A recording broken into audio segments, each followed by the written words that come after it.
ఏది అయినా ట్రై చెయ్యి ఆచి చికెన్ మసాలా. ఆచి చికెన్ మసాలా. నవ్యాంధ్ర అభివృద్ధిపై ఫుల్ ఫోకస్ పెట్టింది ప్రభుత్వం. ఏపీలోని 3 ప్రాంతాలని 3 గ్రోత్ ఇంజన్స్గా సెలెక్ట్ చేసుకున్న ప్రభుత్వం టార్గెట్ 2032గా ప్రణాళికలు సిద్ధం చేసింది. ఇంతకీ ప్రభుత్వం ముందున్న లక్ష్యాలేంటి, దానికి అనుసరిస్తున్న త్రిముఖ వ్యూహం ఏంటి, అందుకు సారథులెవరు?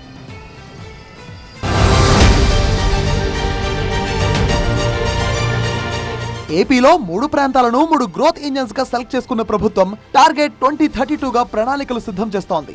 విశాఖ ఎకనామిక్ రీజియన్ సీఈఓగా ఎన్ యువరాజ్ ను నియమించింది ప్రభుత్వం. 2032 టార్గెట్ గా విశాఖను 125 నుంచి 135 బిలియన్ ఆర్థిక వ్యవస్థగా మార్చే లక్ష్యంతో మొత్తం 49 ప్రాజెక్టులను చేపడుతోంది. ఇందులో industrial, manufacture hub, IT, AI data centre hub వంటివి ఉన్నాయి. అలాగే వ్యవసాయం, ఫుడ్ ప్రాసెసింగ్, టూరిజం అభివృద్ధి, హెల్త్ కేర్ హబ్, పట్టణాభివృద్ధి, హౌసింగ్, మౌలిక సదుపాయాలు, సస్టైనబిలిటీ వంటివి ఉంటాయి. విశాఖ ఆర్థిక రీజియన్లోకి శ్రీకాకుళం, పార్వతీపురం మన్యం, విశాఖ, అల్లూరి సీతారామరాజు, విజయనగరం, అనకాపల్లి, పోలవరం, కాకినాడ, కోనసీమ, తూర్పుగోదావరి జిల్లాలు ఉన్నాయి.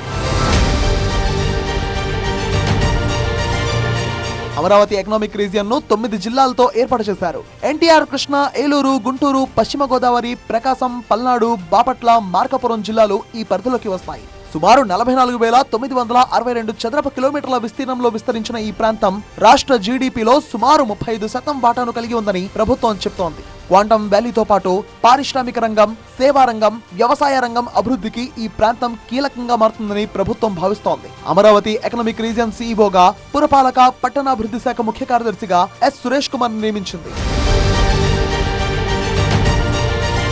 తిరుపతి ఎకనామిక్ రీజియన్ సీఈఓగా ఎక్సైజ్ శాఖ ముఖ్య కార్యదర్శి ముఖేష్ కుమార్ మీనాను ప్రభుత్వం నియమించింది. ఇందులో తిరుపతి, చిత్తూరు, నెల్లూరు, సత్యసాయి, అనంతపురం, కర్నూలు ఉంటాయి. ఈ రీజియన్ లో ఎలక్ట్రానిక్ కాంపోనెంట్స్ తయారీ, semi conductors, AC, fan and refrigerators తయారీ, ఆటోమొబైల్ ఎలక్ట్రానిక్స్ తయారీ, స్పేస్ సిటీ, డ్రోన్ సిటీ వంటివి ఉంటాయి.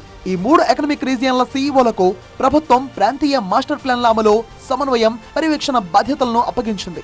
ఈ చర్యలతో రాష్ట్రంలోని అన్ని ప్రాంతాల ఆర్థిక ప్రగతి, మౌలిక సదుపాయాల అభివృద్ధి, నూతన పెట్టుబడుల ప్రవాహం పెరిగి 2047 నాటికి రాష్ట్రం స్వర్ణాంధ్రప్రదేశ్ గా ఎదగడం సాధ్యమయ్యే దిశగా ప్రభుత్వం కృషి చేస్తోంది.